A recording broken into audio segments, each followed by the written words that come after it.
Elkan Bagot pulih dari cedera, Patrick Kluivert bakal panggil ke timnas Indonesia untuk kualifikasi Piala Dunia 2026.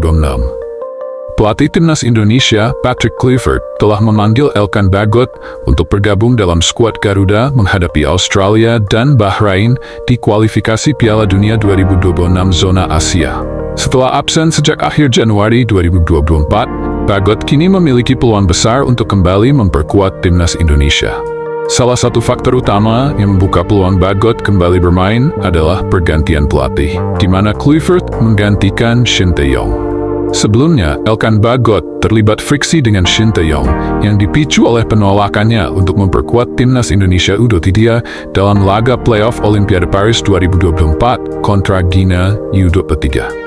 Meskipun demikian, Bagot telah meminta maaf kepada PSSSI yang memberi harapan bahwa ia bisa kembali membela timnas Indonesia.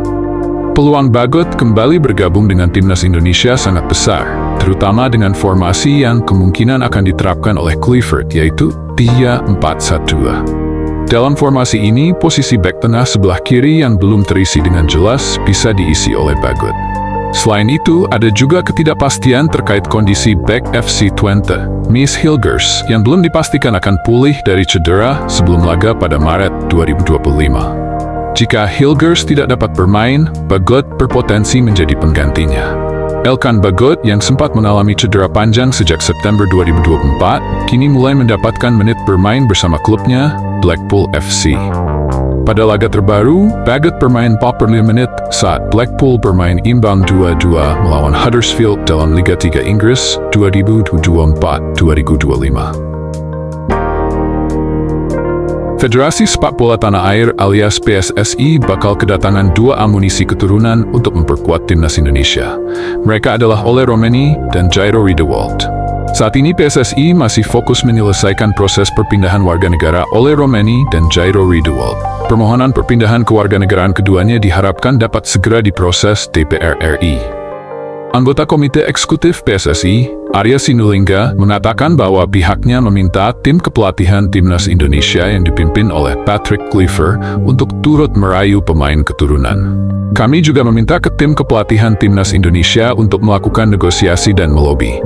Dulu Pak Erick Thohir dan tim yang melobi, ujar Arya Sinulinga. Sekarang ini sudah ada langkah bagus untuk mendelegasi. Di samping Pak Erick Thohir, tim pelatih sudah mulai bekerja untuk itu, sambungnya.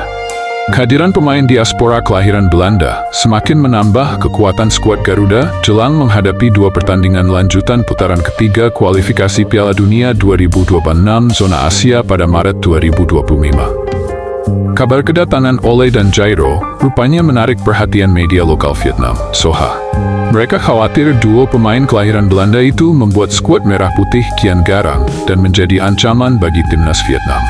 Pelatih baru Indonesia memiliki langkah khusus yang bisa memberikan tantangan besar bagi tim Vietnam, begitu judul artikel yang ditulis Soha. Federasi Sepak Bola Indonesia dan pelatih Patrick Kluivert baru saja menyetujui rencana baru yang bisa memberikan tantangan besar bagi lawan di Asia Tenggara, termasuk tim Vietnam, sambungnya.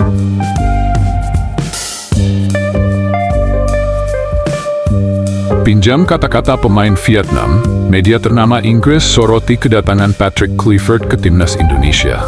Media ternama Inggris, The Guardian, turut menyoroti kedatangan Patrick Kluivert ke timnas Indonesia. Patrick Kluivert telah diumumkan sebagai pelatih baru timnas Indonesia beberapa waktu yang lalu. Bahkan ia sudah dikenalkan ke publik Indonesia. Pelatih asal Belanda itu dikontrak 2 tahun dengan opsi perpanjangan. The Guardian juga memberitakan ditunjukkan Patrick Kluivert sebagai suksesor Shin Tae-yong, pelatih asal Korea Selatan. Masa depan adalah orange. Kedatangan Kluivert memperkuat pergeseran Indonesia ke Belanda, bunyi judul artikel yang ditulis oleh jurnalis John Durden di The Guardian. Ia juga meminjam kata-kata yang pernah dilontarkan oleh pemain Vietnam Do Duy Man ketika akan melawan timnas Indonesia di putaran kedua kualifikasi Piala Dunia pada Maret 2024. Kadang-kadang kami saling ngejek, tidak tahu apakah kami bermain melawan tim Belanda atau Indonesia, kata Duy Man. Timnas Indonesia memang dihuni oleh banyak pemain keturunan Indonesia Belanda yang dinaturalisasi menjadi warga negara Indonesia. Sejauh ini ada sejumlah pemain diaspora dari Belanda di tubuh timnas Indonesia, seperti Maarten Paes, Mies Hilgers, Kevin Dix, Jay Idzes, Justin Hupner, Calvin Verdonk, Shane Patinama, Nathan Joon, Eliano Reinders, Tom Haye, Ivar Jenner, Rafael Struijk, Ragnar Oratmangun, hingga Sandy Walsh. Selanjutnya, timnas Indonesia berpotensi ketambahan 2 lagi pemain diaspora, Ole Romani dan Jairo Riedewald. Dengan kedatangan Patrick Kluivert tentunya akan menambah aroma Belanda di timnas Indonesia. Patrick Kluivert tak sendiri, 2 asisten juga berasal dari Belanda, Alex Pastoor dan Danny Lanzat. Saat ini, timnas Indonesia berada di posisi ketiga klasemen grup C, putaran ketiga kualifikasi Piala Dunia 2026 zona Asia.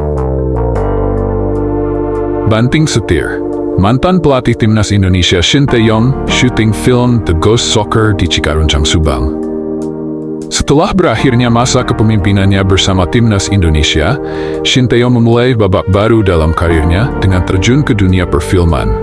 Mantan pelatih yang sebelumnya mengundurkan diri dari PSSI itu terlihat sedang menjalani proses syuting film The Ghost Soccer di sebuah lokasi di Kampung Cikaruncang, Kecamatan Cisalak, Kabupaten Subang, Jawa Barat pada Minggu 19/1/2025. Dalam film yang dibintangi oleh Samuel Rizal dan Fajar Nugra itu, STI mendapat kesempatan untuk tampil sebagai cameo. Mengenakan pakaian olahraga yang menjadi ciri khasnya, Shin terlihat mendalami perannya dengan antusias. Dia mengakui bahwa dirinya merasa gugup karena ini merupakan pengalaman pertamanya di dunia akting. Dalam salah satu adegan yang diambil, mantan pelatih timnas Indonesia ini memerankan dirinya sendiri. Dia memberikan arahan dan masukan teknis kepada sebuah tim sepak bola kampung. Menariknya, meski sudah tidak lagi berada di pinggir lapangan sebagai pelatih timnas, Shin menyambut positif kesempatan ini sebagai cara baru untuk tetap berkontribusi dalam pengembangan sepak bola Indonesia. Keputusannya untuk menerima tawaran bermain dalam film ini didasari oleh keinginannya untuk tetap memberikan edukasi sepak bola kepada masyarakat Indonesia. Lebih dari itu, Shin melihat ini sebagai kesempatan untuk membalas kasih sayang masyarakat Indonesia yang telah mendukungnya selama ini.